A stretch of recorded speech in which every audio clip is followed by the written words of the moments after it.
Hello everyone and welcome to the next lecture of Silk Road Chapters project. In today's lecture we will explore the time which followed the time of the Timurids dynasty decline.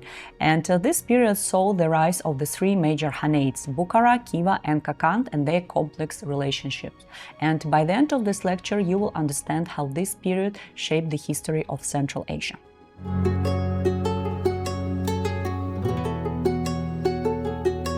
So what was the situation in Central Asia in the beginning of 16th century? On our previous lecture we talked about Timur and his dynasty which ruled in the 14th and 15th century.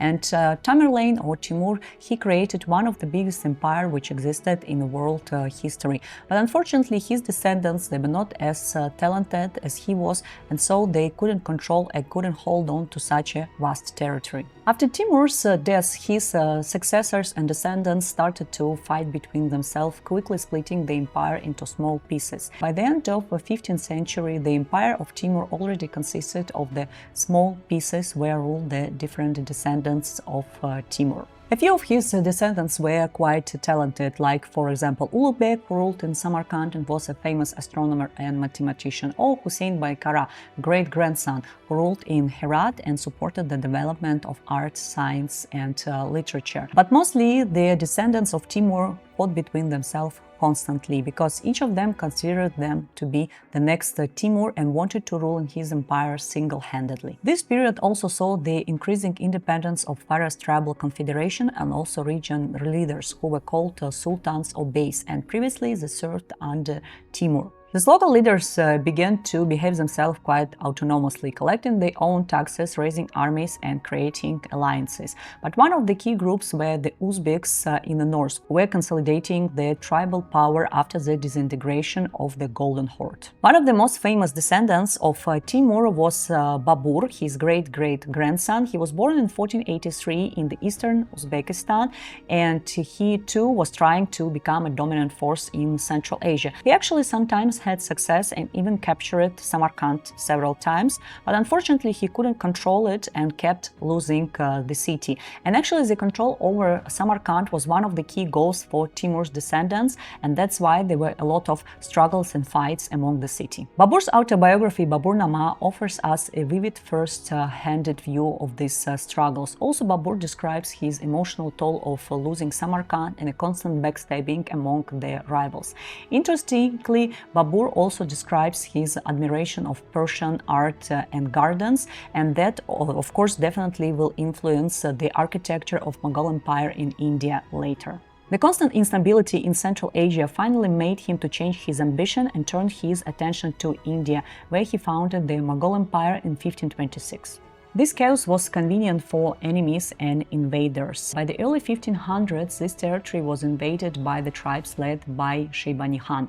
Shaybani, he was the leader of the tribes that he formed into the Uzbek state in the end of 15th, beginning of 16th century. He formed his state on the territory of what was left from the Golden Horde to the north from Aral Sea in the modern Kazakhstan. And the Golden Horde, it was ruled by the descendants of Juchi, who was the first son of Genghis Khan.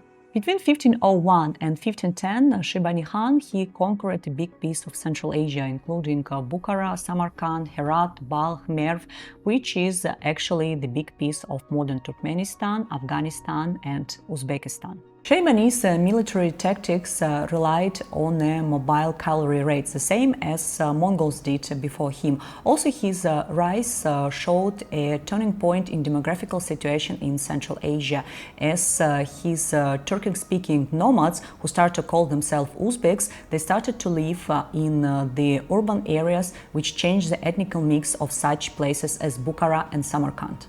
The victories of Shaybani Khan continued till 1510, when he was killed in one of the battles, and after his death Babur, he decided to try to reconquer Bukhara and Samarkand, but unfortunately his military resources were quite limited, and that's how he asked the help from the Safavids. It was the dynasty that ruled in the territory of Iran, and yes, it associated with Iran, but in fact their state also occupied the territories of modern Georgia, Azerbaijan, Turkmenistan. They ruled from the 16th till the 18th century, and in the beginning of 16th century for them it was a time of active expansion, and so they actually were very happy to help Babur. At first things went very well for Babur and Safavids because they conquered big pieces of Central Asia, but the population of Central Asia couldn't accept the fact that Safavids, they were Shiites from Iran, and Shiism, it became the official branch of Islam in Iran at the time of Safavids,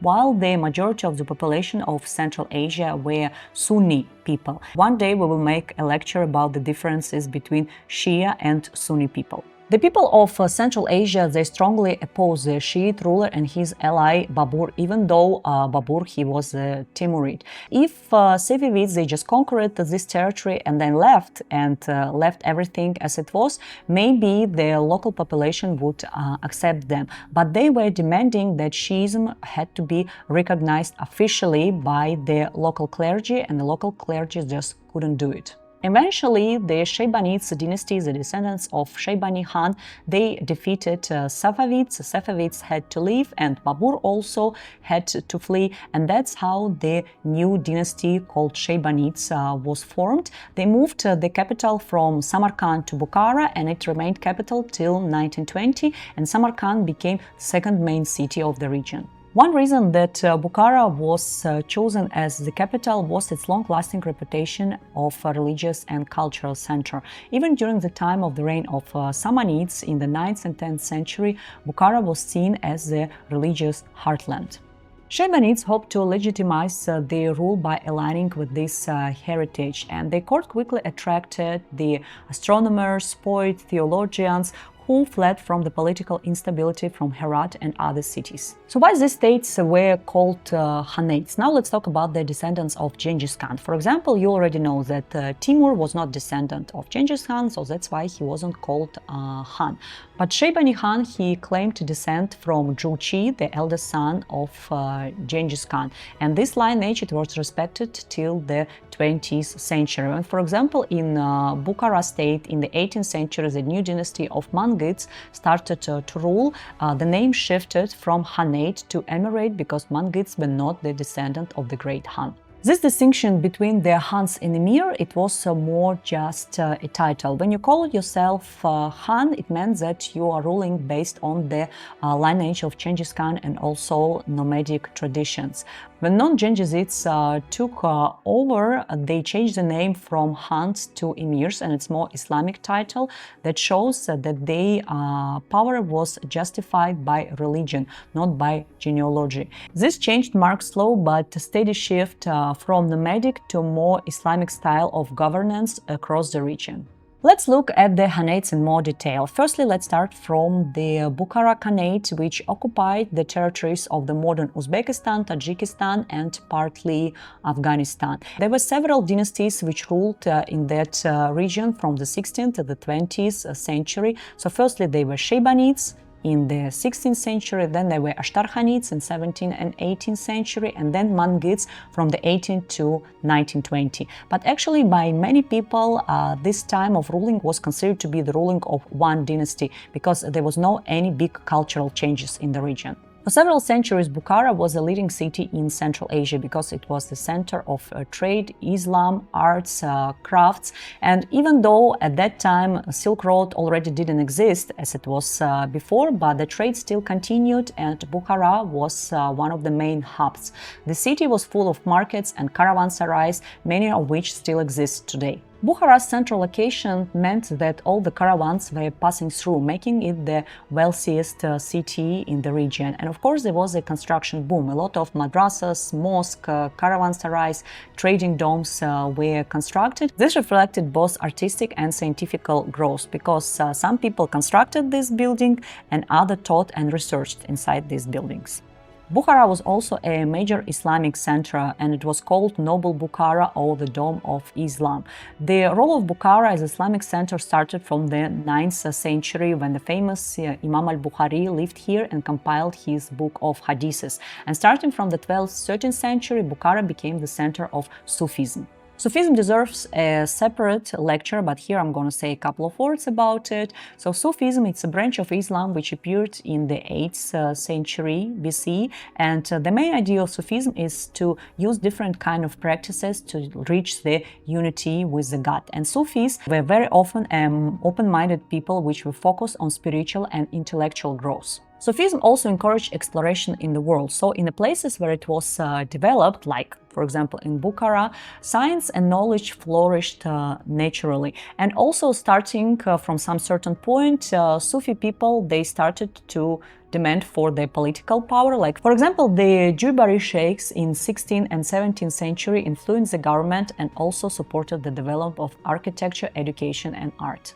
Now let's talk about Khiva. It is located in the region which historically was called Khorezm, and they themselves refer to them as Khorezm. The term Khiva Khanate, it appeared later, firstly in Russia and then elsewhere. The territory of Khanate, it occupied the modern western Uzbekistan, southern Kazakhstan and also western Turkmenistan. If you look at the map, just find the XRLC, then look to the east and that's the territory of the Khiva Khanate. The name Khorezm was used for over 2000 years. Even nowadays, there is a Khorezm province in Uzbekistan, and Khorezm was a major cultural and political center of this region starting from Achaemenids and Kushan. During the golden age of Islam, Khorezm was the home for such scholars as Al-Biruni and Al-Khwarizmi, who was the father of algebra. This deep intellectual legacy carried over into the Khanate period, even though Khiva had quite isolated location, but it became famous for its libraries, calligraphy workshops and skilled artisans. The Khiva Khanate began in 1512 with the rule of the Uzbek Khan Ilbars, who was a relative of Shaybani and constantly fought with his cousins. The Khwarezmian branch of Shaybanids ruled till the 18th century, and then it was replaced by Kungra dynasty, which ruled till 1920. Khiva didn't become the capital right away, but by the end of 16th century, it firmly taken that role. The Khans moved there and started a major construction project, for example, like citadel and city walls, which still we can see even today. And actually, Khiva is the only city in the whole Central Asia where we still can see the city walls preserved. The Khans ruled there till 1920. Khiva also was the center of education because inside the city there were more than 60 madrasahs.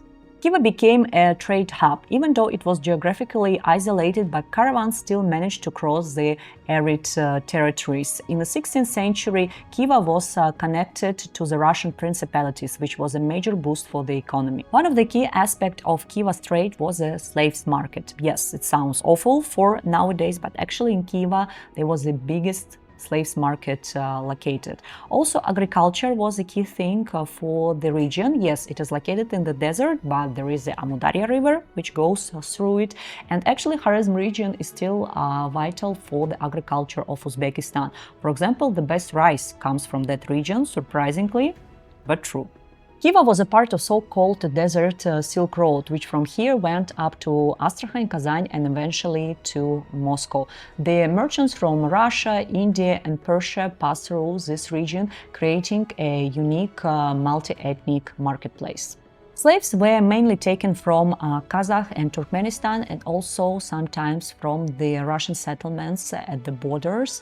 Some of these slaves were ransomed, another became servants and soldiers. And this brutal economy helped Khorezm to maintain its irrigation and military system. Khiva's political history was less peaceful than the one of Bukhara. From the 16th to the 18th century, the Khanate faced constant wars with nomads, with Bukhara, with Iran, and also internal conflicts. The population was really diverse and there was a sharp conflict between settled and nomadic population.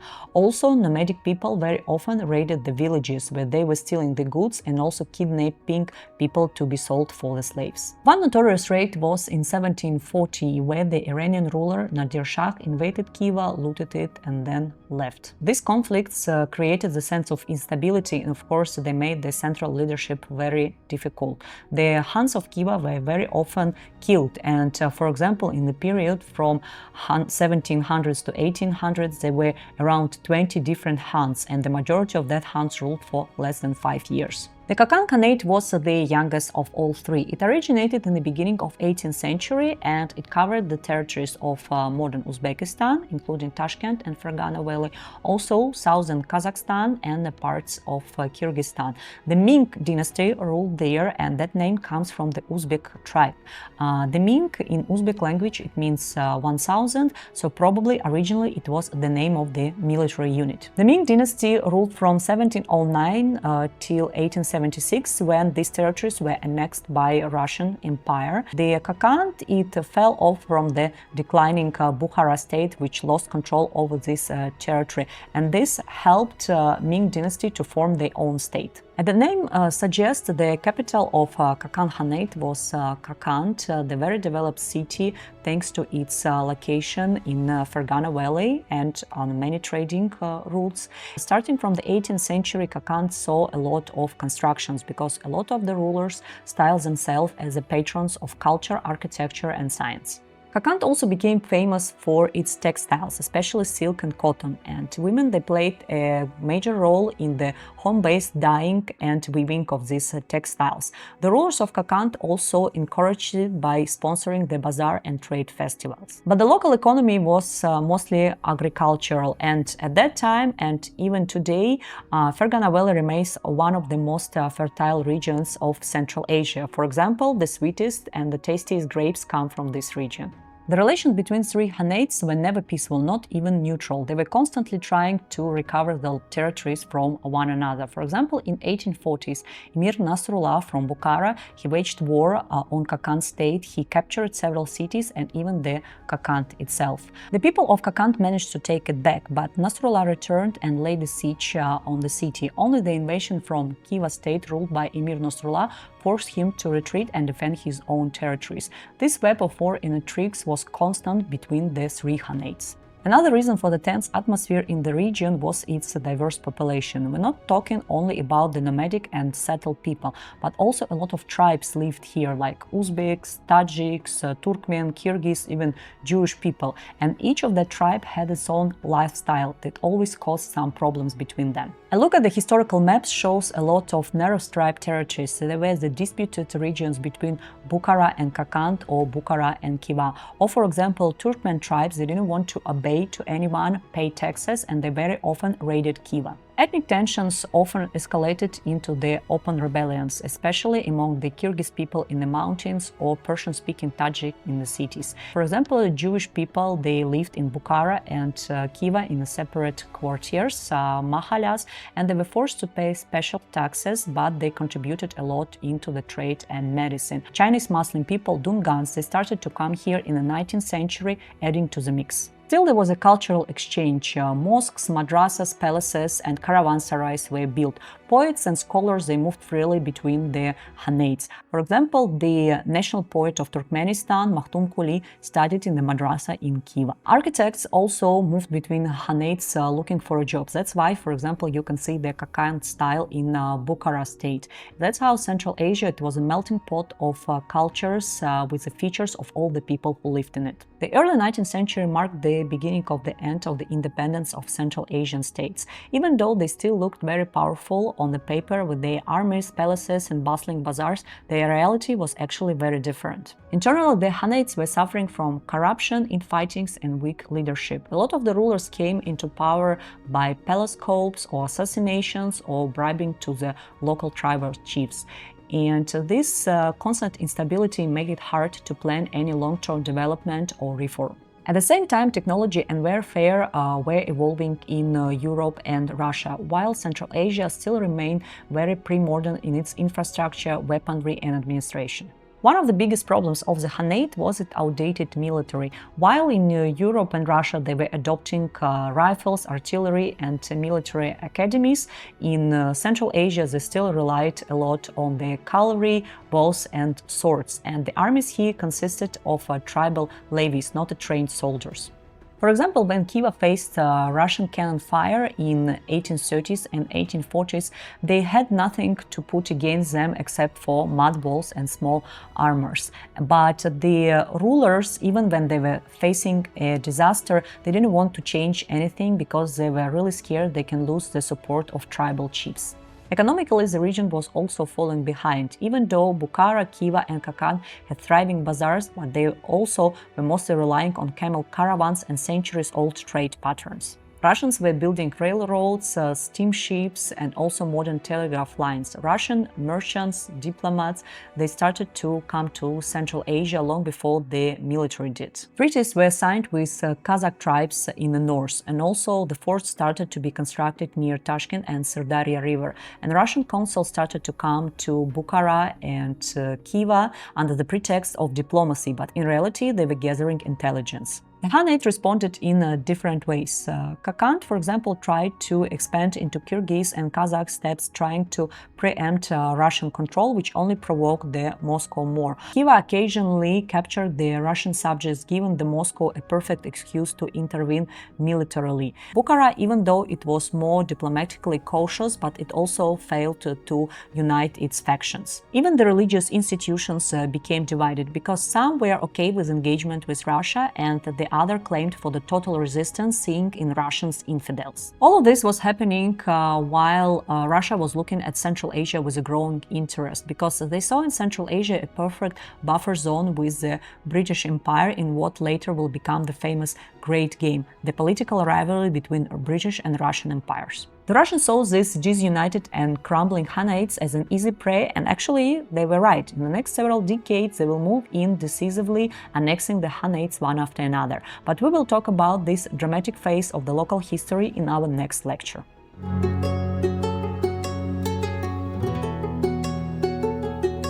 The era of three Khanates was one of the most active in the history of Central Asia. A lot of what attracts the attention of the visitors to this region, like architecture, crafts and tradition, was created at that time. But also there was a period of very deep transition and transformation, because this region was going from empire building system like Mongols and Timurids to more fragmented system of regional rule. But the Khanates, they were not just leftovers from the previous empires. No, they were the new experiments in the governments, in trade, in religion and culture. And plus they also preserved a lot of the nomadic features, like their rulers still were leading the military campaigns themselves, or they were, during the summer, they were moving from the cities to the steppe camps, and also relying on the steppe alliances to maintain their power. And this blending of nomadic and settled culture created a unique Central Asian political character unlike any other Islamic region. If you like this lecture, please comment, share and like, and also follow us so you won't miss any of the next lectures.